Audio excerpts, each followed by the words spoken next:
Subscribe to our YouTube channel and press the bell icon to get the latest updates. We know that Government of India at the topmost level at a meeting presided over by none else than Prime Minister Narendra Modi has answered the anxieties of a lot of India's parents and their teenage children by cancelling the class 12 exams for this year. But one exam is going on and those results have just come out. And in those results, and those are an examination for India as India states. And if I may use a colloquialism, I'd say the overall result is Pappu pass ho gaya. और पप्पू ना सिर्फ पास हुआ लेकिन first division में हो गया at least in what we used to think was the first division. These days you need 110% marks even to get to St. Stephen's College or some other decent college, etc. But 60% plus was first division. So what is this exam? This is the rating that Niti Aayog does based on sustainable development goals. We know that the UN has set some sustainable development goals for 2030 for the world to achieve. The world is not catching up very fast on that. Now this is the rating that's done by Niti Aayog. As we know, when Narendra Modi government came in the first time in 2014, it abolished the old institution of Planning Commission and replaced it instead with Niti Aayog. Niti, N-I-T-I, stands, as I'm sure all of you know, stands for National Institution for Transforming India. Now Niti Aayog 3 years back started this process with the UN on rating India's states based on these sustainable development goals and actually listed 17 goals. Goals have changed, the number have changed from year to year. This year it's 17 goals, and in a moment I will tell you what these goals are and maybe tell you some highlights also. On that basis, they ranked India the first time in 2018. India's average rank across the states was 57. So pass, but second division. Second year, that is 2019, India got to 60. So barely first division in old-fashioned way of thinking. And this year, India has got to 66. That is for 2020, 66. Not bad, because at least each year you've seen progress. But what, as you would expect, within this larger data point, there are lots of other interesting points, because within data, within one large data lie many other data. Many states have done well, many states are laggards. In fact, if you see this table that we'll put up on the screen right now, all these tables and all these maps are from Niti Aayog's presentation, Niti Aayog's report. I'm sharing the link to the entire report and presentation with you. Please read it. It's a wonderfully produced document. There is some mathematical formula and calculations there that scare me. They will not scare all of you, maybe some like me who are math illiterate, but that also convinces me that this is very scientifically done. But it's a beautifully produced document. It's a document produced as well as India's economic surveys lately. You can understand it. There is a lot of data, there is a lot of color, there are lots of pictures. So congratulations, Rajiv Kumar, who heads Niti Aayog, the CEO, Amitabh Kant, and I see one more name there, an IAS officer, Sayukta Samadar, who's advisor to Niti Aayog. They have done a fantastic job, because, you know, to all those who say that nothing, no data, no information is available in this government, documents like this are invaluable. So please put it away. Even if you don't read it all today, put it away. You will need it for references again and again. Now, if you see this document, and I will not, I know that you see me carrying a lot of sheets of paper, and you might get worried, because last time I sat in this place and I had this many papers with me. I think that episode of Cut the Clutter went to 35 minutes. That was about the virus lab leak theory from Wuhan, and because of the subject it was, I know that a lot of you watched that episode. If at this point more than 2.5 million people have watched that episode of Cut the Clutter, that is almost 4 times of the previously highest watched Cut the Clutter. So first of all, in this race, among the many pappus, and many of these pappus being the states and union territories of India, there isn't much surprise in terms of who is the tops. So the tops is like one of those Kenyan, Ethiopian marathon runners, because this is a long distance race, It's not a sprint. So in front is Kerala with 75 points. That is 9 more than the national average. It's a tough competition. And then it's followed, surprise of surprises, it's followed Tamil Nadu at 74 is not a surprise of surprises, but Himachal Pradesh also at 74. So well done Himachal Pradesh, congratulations, right? And it's especially deserving of congratulations because the larger siblings from the family that got divided, that is Punjab, Haryana, Himachal, from the original Punjab, it has done far better than the other two. It's quite remarkable. So I would say the surprise there is Himachal at number 2, jointly with Tamil Nadu at 74, Andhra Pradesh at 72, Goa also at 72, Karnataka, Uttarakhand all at 72, all 4. So well done. Then Sikkim 71. In fact, if you see this list, in this list you will see that 14 Indian states are above that national average of 66.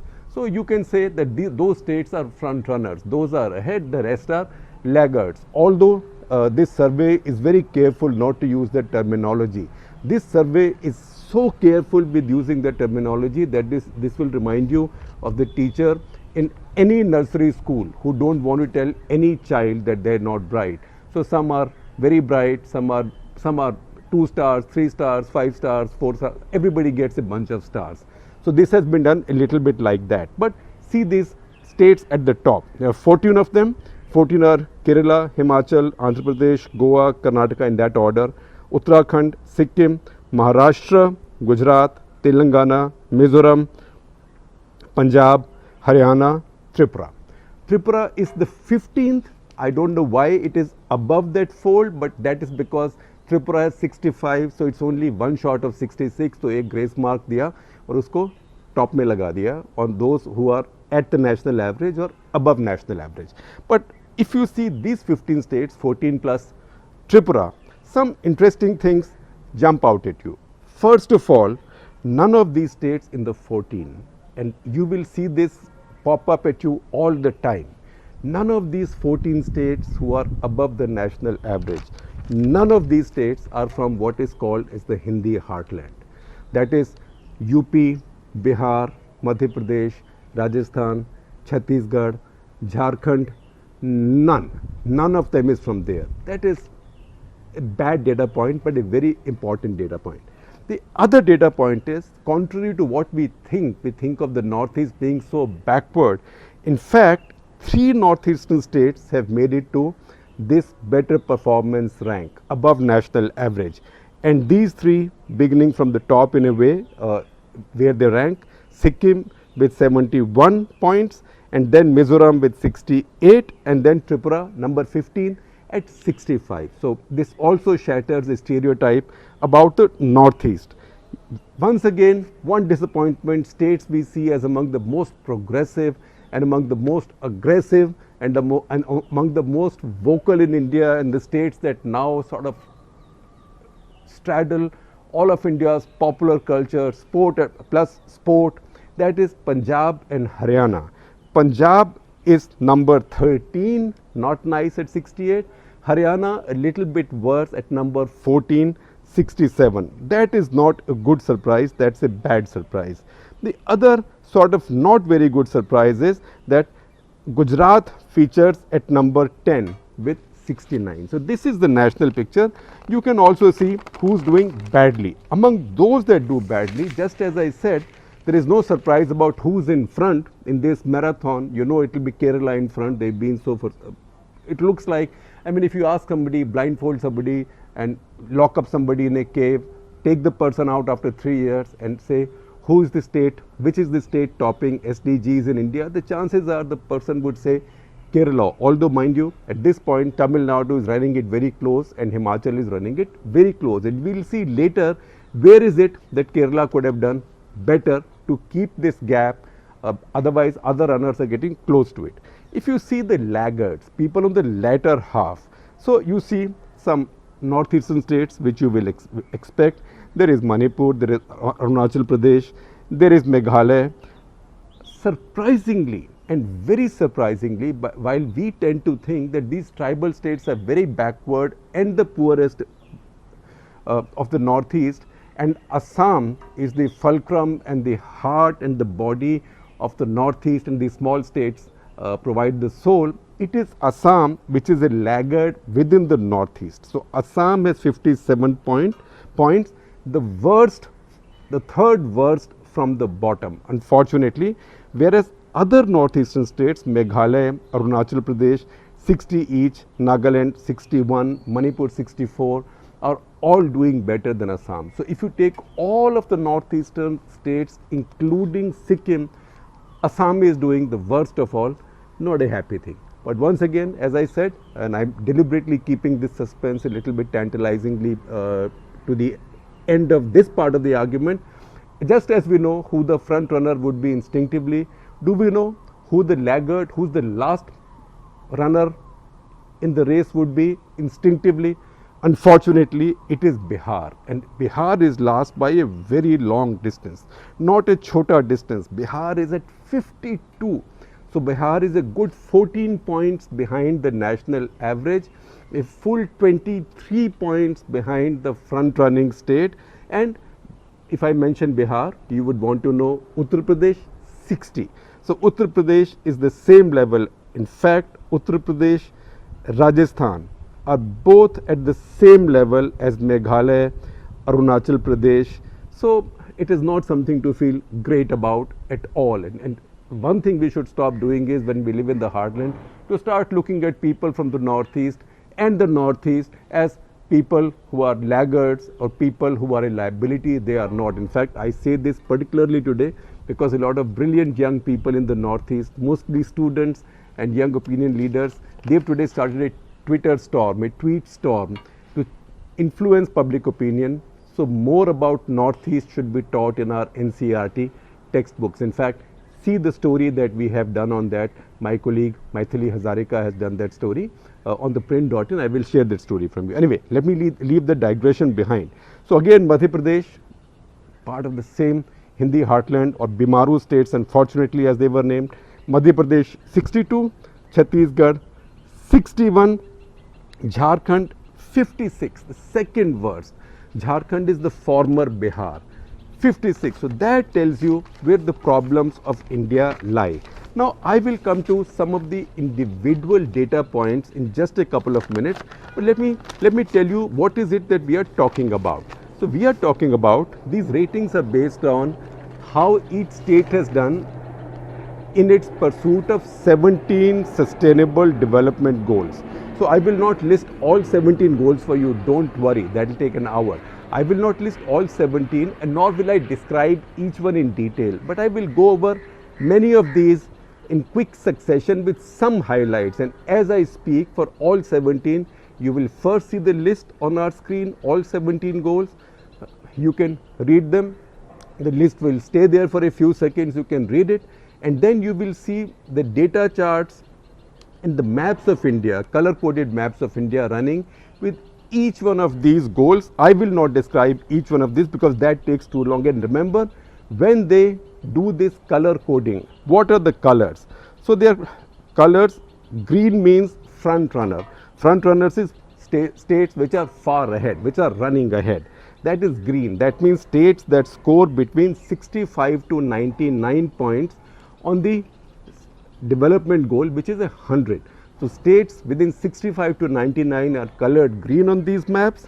States between 50 to 64 are colored yellow on this map. Those are called performers. I told you, nobody is called a loser in this case. It's like a nursery school teacher. So Niti Aayog has had to be very careful. Otherwise, some states will come and who knows, this will end up in Supreme Court, High Court. Our judges also seem so underemployed these days that all kinds of faltu things they take up, including former Miss India and a film star's completely incredible, I would say, I don't know what word to use, petition about 5G radiation. Anyway, so the second category is performer, that is 50 to 64, that's yellow, and third is red. So red is really a laggard. So red is aspirant, 0 to 49. I told you, nobody is a failure. Even if you get 0, you're still an aspirant, क्योंकि हर किसी के साथ इंसान उम्मीद पे जीता है. सो see this color coding in that sense. Now when you look at these goals, so the first goal is overall poverty. If you see overall poverty and overall that there should be no poverty, that's the goal. Then you look at this map. If you look at this map, the so-called Bimaru area can just be marked out as a big yellow sort of swath of paint in the heart of India. It runs west to east in the heart of India.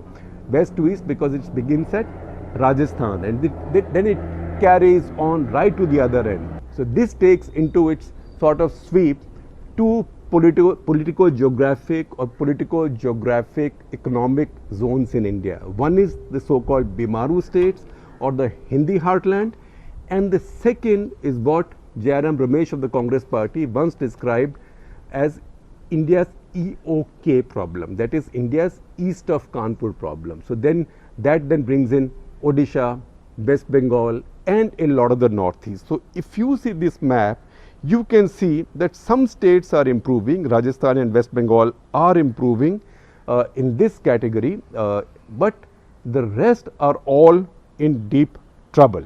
Similarly, if you see the goal of zero hunger, which is the second goal, again you see surprisingly Gujarat is a negative surprise. I thought on zero hunger Gujarat would have done it much better. You would have thought so also, but it's a negative surprise.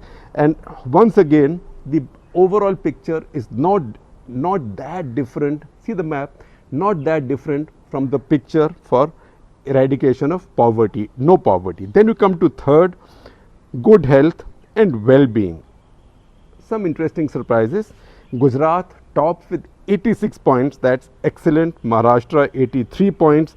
I think they thoda generous marking bhi hua hai. Not because I am saying Gujarat or Maharashtra should not be 1 and 2, or Gujarat, Maharashtra, TN should not be 1, 2 and 3, but 86, 83, 83 sounds a bit high, particularly given the fact these states have now performed in the pandemic second wave. So Gujarat tops with 86, Maharashtra 83, Tamil Nadu 83 as well. So as I said, that is an interesting surprise. But you come to the worst, Assam, unfortunately a state where I spent a lot of my working life. In fact, I say I paid my dues as a journalist covering the northeast between 81 and 83. Assam is 59, and who's the second worst? Hold your breath. It's not Bihar, it's Uttar Pradesh with 60. So once again, which is the state where you see these bodies floating in the rivers and bodies also strewn along the river banks? That is Uttar Pradesh. Delhi does very well. It's a union territory, so we are listing it separately, as does Niti Aayog at 90. And once again, among Bimaru states on this, Rajasthan does a little bit better. Then you come to the fourth point, which is quality education. Now, quality education, the red areas are aspirant, right? हर किसी को chance होता है. UP, red areas are UP, Bihar, Jharkhand and Odisha. So once again in the same ballpark, that is Bimaru plus east of Kanpur, EOK. Then gender equality. Gender equality, a large part of the country is in the yellow zone, which is performer, not front runner. Large part of India is in the yellow zone. In the red areas, once again, surprisingly is Gujarat.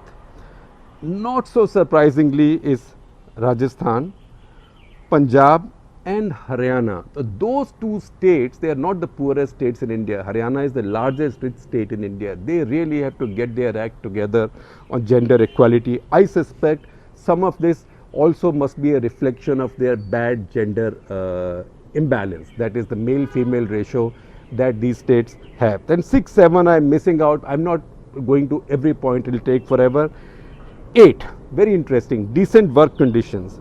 All of the south looks good except, don't be surprised, Kerala, because Kerala is the republic of the trade unions. So trade unions rule Kerala, that's why working conditions are not the best.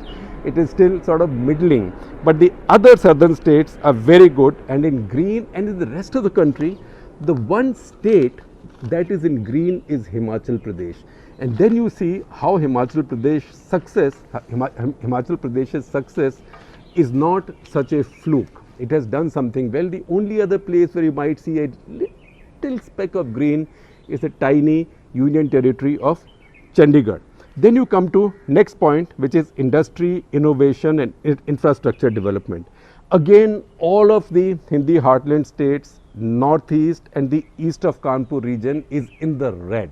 So aspirant, एक दिन हम होंगे कामयाब, right? But then you see Gujarat, Maharashtra, Punjab, Haryana, Tamil Nadu, all in green. And surprisingly, a surprise on the downside, Kerala is yellow. This is where I said these are areas where Kerala can improve and improve that score of 75 further to create some more distance between them and the challengers who are now snapping at Kerala's heels, notably at this point Himachal and Tamil Nadu.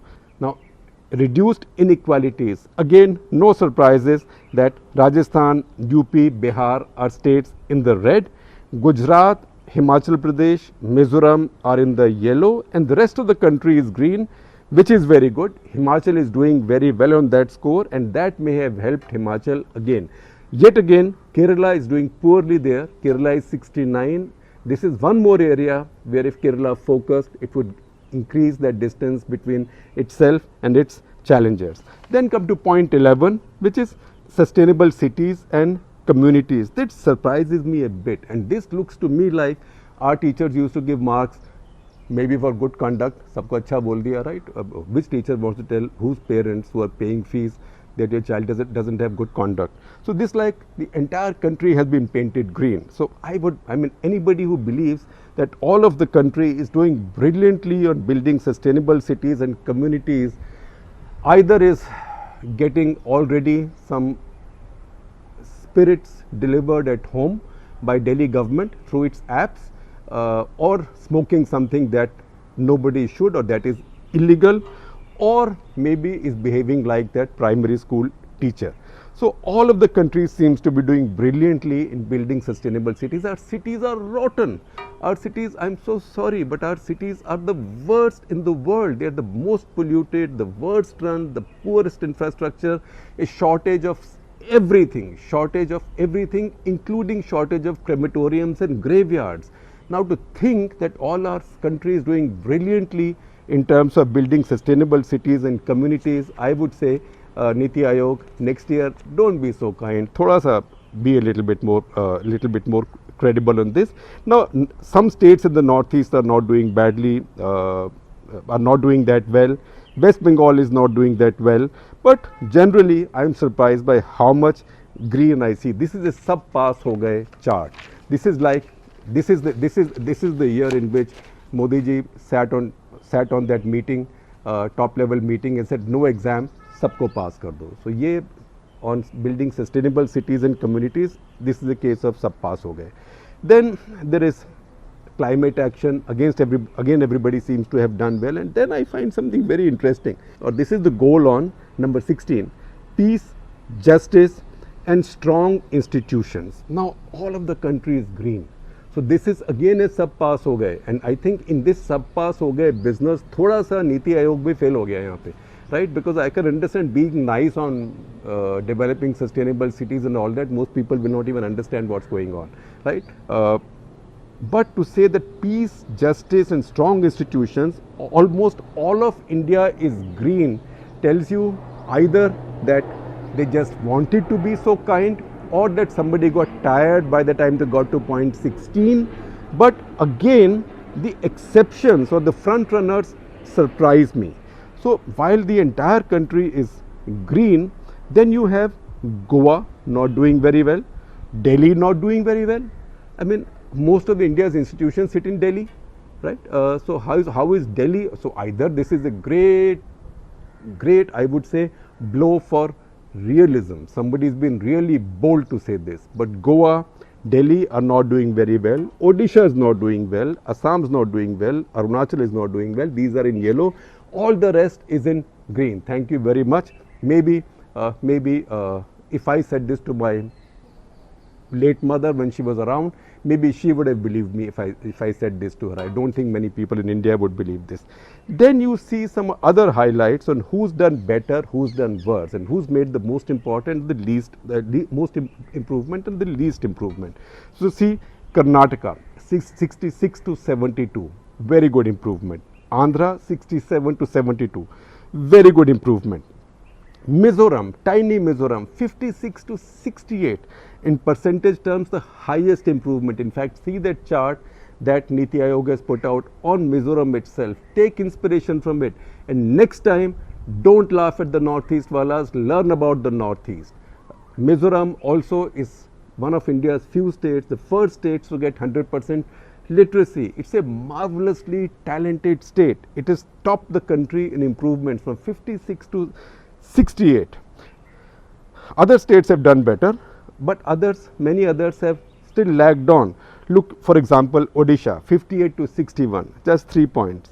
Tamil Nadu has done well, 67 to 74, but West Bengal 60 to 62, they still re-elected their government. Haryana 57 to 67, very good improvement. So congratulations, government of Haryana. 57 to 67. From being a little below the national average, they have now gone above the national average, which is excellent. And then there is always Bihar, which has gone from 50 to 52. It also keeps on re-electing the same government. I don't know, sometimes you wonder if people really look at performance before going out to vote, or are they still caught up with the identity that is caste, religion, etc., etc., etc. Delhi, because we are also looking at some union territories, or at least I live in Delhi, 61 to 68, not bad, but it has not done very well in some areas. Chandigarh 70 to 79, for all practical purposes my hometown, although I am rootless, having been born into the family of a government employee who got transferred all the time. So 70 to 79, Chandigarh is not bad. Now we'll come to some troublesome areas, and those are areas which should make us wake up and smell the sambar, smell the dal, smell the chicken curry, smell the egg, smell anything. And I'm mentioning all these foods because a lot of this is about food and nutrition. Those, I think, are the most startling part about these findings. Now, if you see children who are underweight, I will tell you the best and I will tell you the worst. You would expect Kerala to be the best. It's almost the best at 18.7. So only those states which have less than 20% children who are underweight, I take in the category of the best. And that's also a shame that, if 20% people, children are underweight, you think that's a good thing. Those are the best states in the country. Not nice. But Kerala 18.7, among the best in the country. Goa 20.3. Among the large states, Andhra Pradesh 16%, that's very good. Punjab just made it to pass marks, 19.7 for Punjab, for macho, strong Punjab, right? Strong Punjabis, 19.7% children in the state of Punjab are underweight. In Uttarakhand, it's about 18.7. And what are the states which are doing the best in India? Hold your breath again, and once again think before you start saying unkind things about different parts or particularly distant parts of the country. That is Jammu and Kashmir and Ladakh at just 13%. They nearly top the country along with Manipur, which is also 13%. But who's the absolute tops? Guess. It is Mizoram, 11.3% children only. That is only just about 1 in 10 children who's underweight. But compare that with some of the quote unquote champions on the wrong side. So unfortunately, Jharkhand, the worst, 42.9% children are underweight. Chhattisgarh, 40% children are underweight. Bihar, 38.7%. UP, 37%. I am now rounding off the points to the nearest decimal point. UP, 37%. West Bengal, 31%, Karnataka 32%. These are big states, and surprise of surprises, Gujarat 34%. This is really terrible. Bihar 38%, Andhra Pradesh 35.5%. This is not nice at all. And once again, I told you Punjab is doing quite well on this score with 13.5, which is not nice for Punjab, but which is good by national standards. But Haryana at 28.8% and even Himachal at 22.6. That means 1 out of 5 children born in Himachal is underweight. Then come to the next calculation, which is how many children are stunted. And once again, the picture is not very nice. So if I count as front runner states which have less than 20% children or around 20% who are stunted, it's only 4 states. It's not nice. 2 states and 2 union territories. Goa at 19.6 just makes it. Karnataka at 20.5 flunks it, but we can give it a grace mark. J&K 15.5%, Ladakh 15.5%. So don't say again that Kashmir has always been a basket case, etc. Kashmir on most social indicators, including literacy, including now on the percentage of people vaccinated, is doing brilliantly. It tops in the country. Look at some of the states which are doing the worst on stunting. So the worst of all is Bihar, 42%. Gujarat, 39% of the children are stunted. Jharkhand 36%, Madhya Pradesh 39%, Meghalaya 40.4%, Andhra 32%, Assam 32%.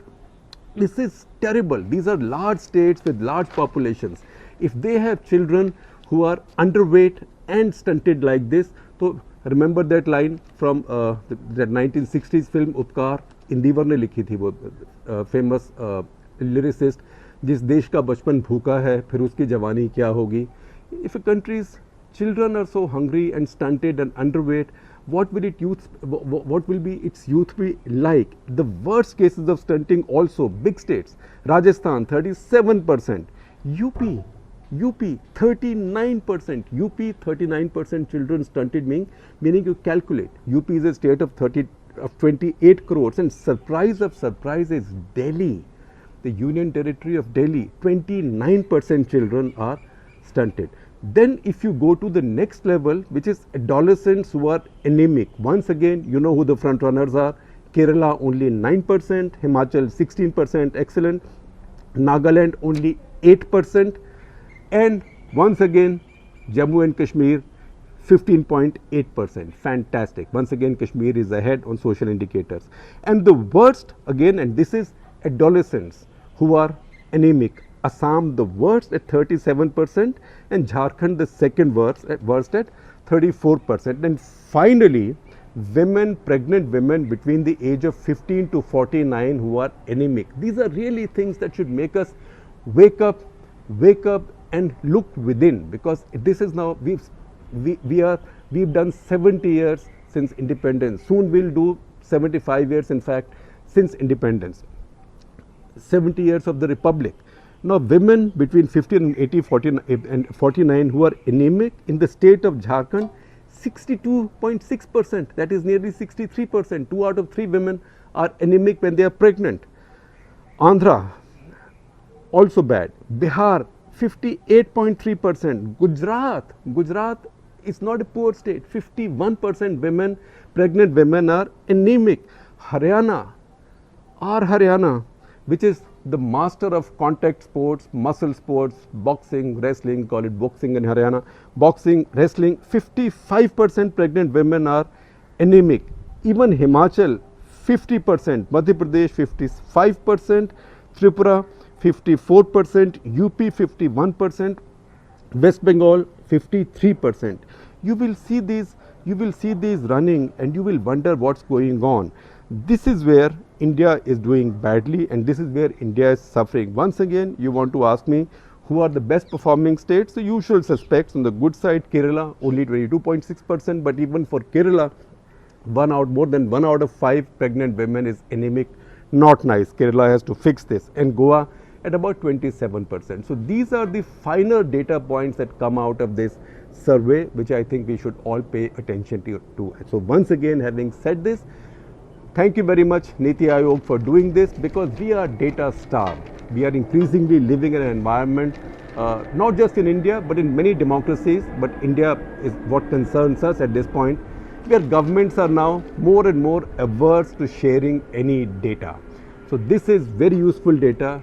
quite honestly done, barring couple of those charts painted green. But ठीक है, थोड़ा बहुत चलता है grace marks, or you can be lenient here and there, or an examiner one day can become in a good mood. But with all those provisos, a fantastic job done. Thank you very much. Congratulations.